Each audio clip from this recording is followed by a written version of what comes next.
因為我覺得呢樣嘢都係好失望。咁咧就一班嘅朋友都要介紹啲傳統先。咁初初嗰8堂咧都係學啲比較傳統嘅打針去玩食過番茄嘅熟例。但係佢哋8堂嘅咧，我就發覺我以後唔可以再咁講，因為已經幾時喎，因為已經有啲翻起嚟演咗啦，呢個開始咗啦。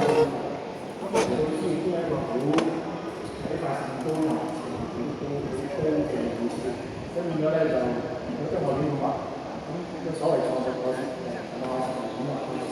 我相信就個創作嘅對象或者取點樣咧，最緊都係堅持，即係所有嘅創作都係將自己想表達嘅呢隻基價做出嚟。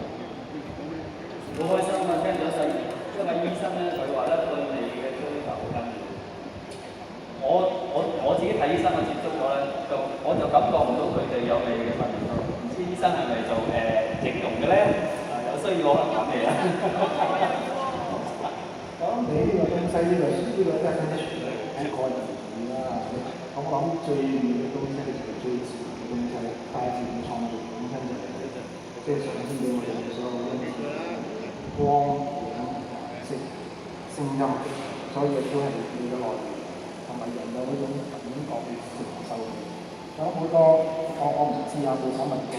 我有2隻貓，我冇可能夠佢哋會對我有一種體驗。我相信比人少好多，即係我哋多咗個種審美嘅，所以我哋嘅 DNA 咁呢個係屬性嘅因素。咁我諗呢個就係我哋做人最有福氣嘅其中一個好認同。你係人生裏面一個好重要嘅元素之一。係啦，阿徐章老師。